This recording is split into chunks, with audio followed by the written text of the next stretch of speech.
Tudo começou quando os meus pais compraram uma casa num bairro bem afastado. Um bairro que estava em crescimento no município da Serra, no estado do Espírito Santo. Nessa casa, eu passei por mais lençóis. Mudamos eu, meu pai, minhas duas irmãs, eram mais novas do que eu, para essa casa. Nós não sabíamos o que enfrentaríamos naquele lugar. Esse é o caso da casa que pertencia aos espíritos, ou a casa dos espíritos. O relato foi encaminhado pela Viviane. A Viviane atualmente ela mora em Fortaleza, já há mais de 20 anos. E ela diz: olá Márcio, amigos do canal, eu amo seu podcast, escuto tudo e sempre que posso compartilho nas redes sociais que possuo. E esse relato que quero compartilhar com vocês é sobre a casa mal assombrada que morei quando eu tinha apenas 12 anos, lá em Espírito Santo, na Vitória Espírito Santo. Então, pode manter meu nome verdadeiro, não tem nenhum problema, e autorizo o uso em primeira mão no seu canal no YouTube e também aqui na plataforma do podcast Na Trilha do Terror. Essa história para vocês vai em primeira mão. Você também tem um relato, tem um conto? Faça como a Viviane, manda pra gente. O e-mail é natrilhadoterror@gmail.com. Lembrando você, meu amigo, lembrando você, minha amiga, que você pode fazer parte da nossa família.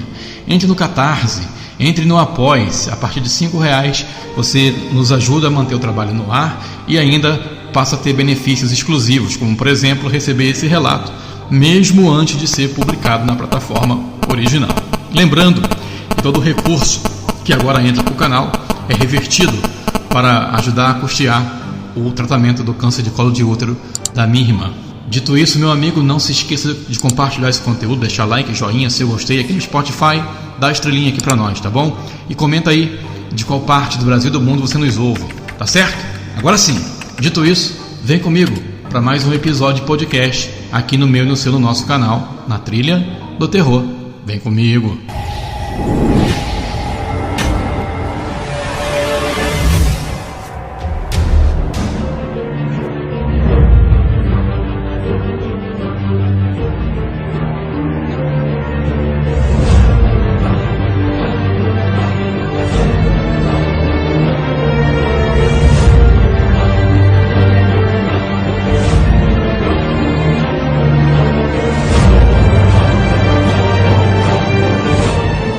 Amigos, o relato que agora vou contar aconteceu em 1991.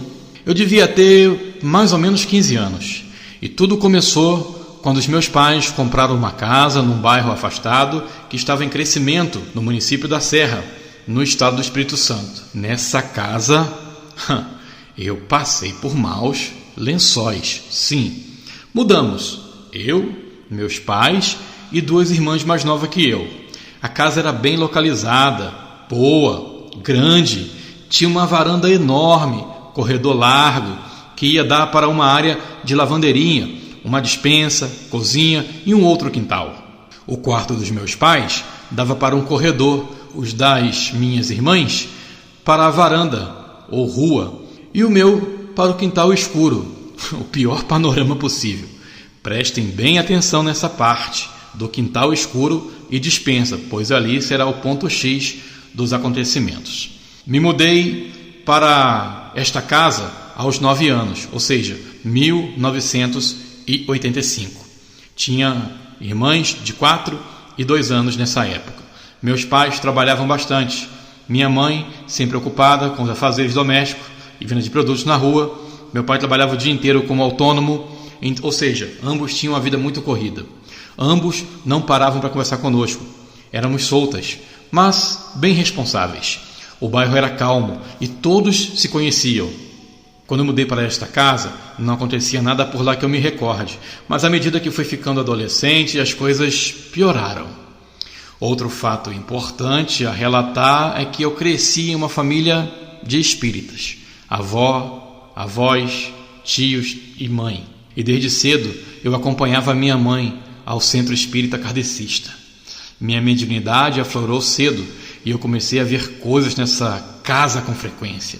Minha mãe também era médium. E das boas, hein? Minhas irmãs também eram.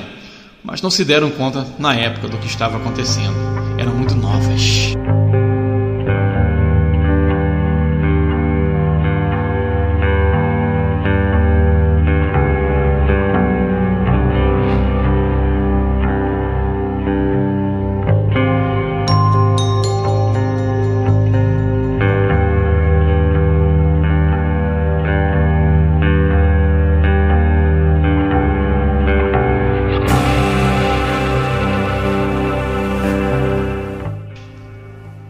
Para falar a verdade, eu vivia com medo, pois meus pais tinham o péssimo costume de irem dormir sem verificar os portões ou as portas para ver se estavam fechados ou não, se estava trancada. Frequentemente eu acordava para ir ao banheiro de madrugada e achava várias portas, janelas e portões abertos. Saía com medo e trancava tudo. Mesmo com medo, eu ia trancar. Essa casa tinha muitas basculas com vidros transparentes, o que não ajudava a diminuir o meu medo, pelo contrário, só aumentava. Tinha também nessa casa um quarto só meu. Frente à janela do meu quarto havia um quintal escuro. A janela do meu quarto tinha uma grade e um sótão sem porta para cima, sabe? Este quintal dava para a janela da cozinha, detalhe, sem grade, para a janela da porta da despensa. A porta e a janela dessa despensa não fechavam porque estavam com defeito, um banheiro que não usávamos e para a porta de madeira sem grade das duas lojas que tínhamos e faziam parte dessa nossa casa. Rodeando tudo isso, havia 2 muros altíssimos de vizinhos. A porta do meu quarto dava para um corredor. De frente era o quarto dos meus pais, ao lado o quarto das minhas irmãs, uma sala, um banheiro e a cozinha. Meu pai não gostava que eu fechasse a porta e a janela do quarto, alegando que era para correr vento, mas minha janela era baixa e dava para o quintal escuro. Por que os pais não pensavam no perigo que isso poderia acarretar? Muitas vezes eu trancava assim mesmo sem ele querer. Eu não queria passar terrores noturnos. Um dos acontecimentos que se deu numa bela noite, eu estava dormindo, quando ouvi passos em cima do meu quarto que iam e vinham e um som pesado de ferro caindo. Detalhe é que não havia tralhas guardadas nesse sótão. Eu fiquei gelada, não conseguia me mover, suava frio e não conseguia chamar ninguém. Fiquei petrificada, cobri a cabeça com um lençol e esperei até conseguir adormecer novamente.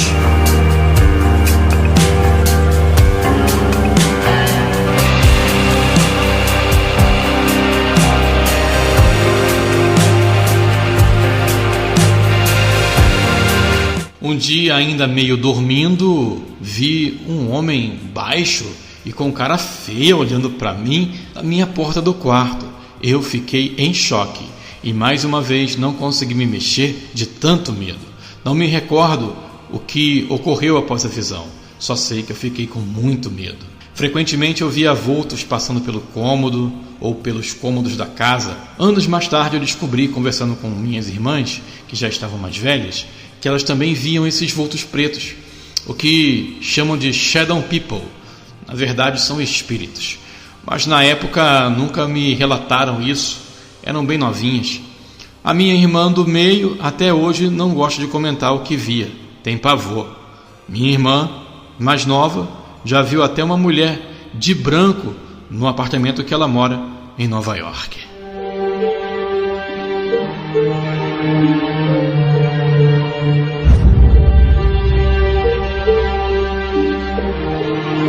Como eu era médio e frequentava o centro kardecista, um belo dia eu fui para a reunião e um espírito desses lá da minha casa se manifestou rindo e dizendo: "Essa menina me viu.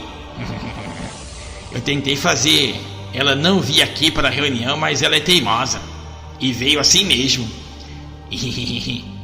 E mais uma vez, o doutrinador da reunião conversou com ele e aceitou ir acompanhar com os bons espíritos. Amigos, vocês se lembram da dispensa que eu falei no início do relato? O que vocês não sabem, meus amigos, é que naquela casa a proprietária anterior fazia trabalhos de macumba na dispensa. Segundo minha mãe me contou, ela vendeu a casa, se foi, mas os espíritos ficaram por lá. Não fez um trabalho de limpeza. Por conta disso, também havia muitas brigas em nossas famílias. Os espíritos nos incitavam a brigar.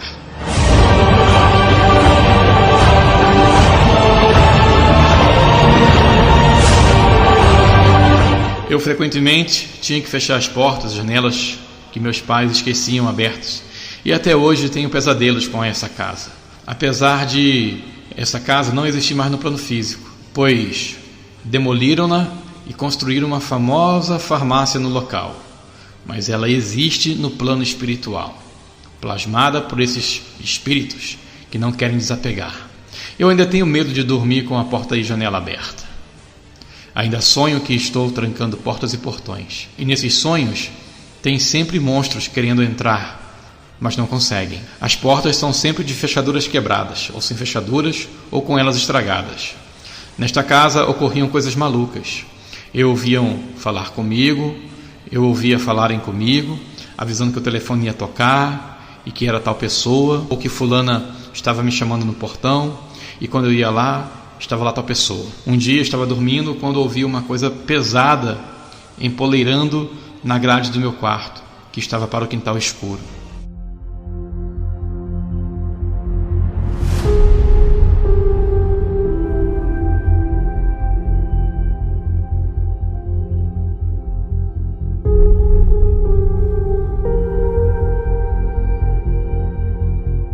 Lembre-se que esse quintal era rodeado de casas de vizinhos com muros enormes, muito alto. Nesse dia, algo pesado caiu sobre mim, mas eu não tive coragem de olhar o que era. Essa coisa pesada me acordou. Mais uma vez eu fiquei petrificada. Quando tive coragem de dar uma leve espiada, não vi e nem ouvi mais nada. Eu via e ouvia e sentia o corpo arrepiar nessa casa. As noites eram assustadoras e eu não dormia direito. Nesse mesmo bairro, quando eu tinha 13 anos, nos anos 80, fui para a casa de uma amiga e quando era por volta das 11 da noite, estávamos deitadas no chão da varanda olhando para o céu. Foi quando eu vi uma nave-mãe enorme com 2 pratos. Era uma luz estourada, branca e bordas azuis. Tudo foi em questão de segundos. Minha amiga viu também, nós vimos.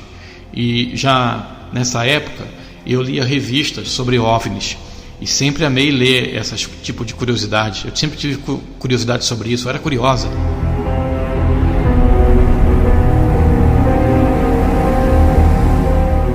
Anos mais tarde eu veria outros OVNIs, mas isso contarei em um outro relato. Até hoje tenho um pesadelo, mas isso contarei para você numa outra história. Até hoje tenho um pesadelo em que estou fechando os portões, as portas dessa casa. Continuo ainda com a minha mediunidade aflorada. Escuto dentro da mente espíritos falarem comigo, me darem avisos, sonho com coisas que acontecem depois. Um exemplo, quando teve em 2004 o tsunami na Indonésia, eu sonhei na noite anterior que navegava numa canoa sobre um rio parado, e quando olhava para o rio ele estava cheio de túmulos. Já tive sonhos com outros acontecimentos. Na época da Covid-19, perdemos um tio, e na noite anterior eu sonhei com um corvo que se debatia dentro de uma gaiola, com a porta aberta, e disse a meu esposo que morreria alguém querido. Até hoje escuto, me alertam. Às vezes sinto alguém sentado na minha cama, e não é ninguém físico. Às vezes acordo com alguém tocando meu ombro, chamando meu nome, e etc. Sinto presenças. Não vejo vultos como antes, mas sinto presenças. Escuto seus pensamentos. Quando converso com as pessoas, eles me falam se estão sendo sinceras, e etc. Eu sou uma médium de desdobramento, psicografia e intuitiva. Já saí do corpo e fui até a casa de pessoas e descrevi como era a casa dentro e o que tinha. Essas pessoas confirmaram que eu estava certa e ficaram impressionadas como eu sabia exatamente o que tinham em vossas casas. Não duvido de mais nada, pois há anos tenho tido provas de que existe vida após morte. Já fiz regressão e vi outras vidas minhas. Tive confirmação dessas visões através de médiuns, amigas, videntes, que nada sabiam das minhas visões. Não me recordo de nada mais dessa casa, mas tenho muitas histórias que vi trabalhando em mesa mediúnica. Bom, amigos, é isso. Espero que tenham gostado. Vocês já passaram por algo assim? Obrigado a Márcia por contar o meu relato. Obrigado por compartilhar a minha história. Aos queridos ouvintes do canal.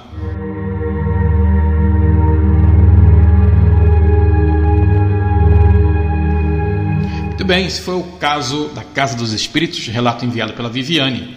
Se também tem um relato, tem um conto, tem uma história, mande pra gente. O e-mail é natrilhadoterror@gmail.com. Não se esqueça de curtir, se inscrever, compartilhar esse conteúdo, comentar, dizer de qual parte do Brasil e do mundo você ouve ou assiste a gente. Fala pra nós aí, o que você achou desse relato? Ah, mais uma coisa, lembre de participar do nosso Catarse, do nosso Apoia-se. A partir de R$5 você tem benefícios aqui no canal. Você pode participar de uma das gravações e ainda receber o conteúdo em primeira mão. O Pix está aí para que você também possa fazer a sua doação voluntária e assim com qualquer valor e assim nos ajudar a manter o trabalho no ar. Lembrando que todo o valor que entra agora é revertido para o tratamento de câncer do colo de útero da minha irmã Aline. Muito obrigado a você que chegou até o final e eu espero você num próximo conteúdo. Até a próxima. Tchau, tchau.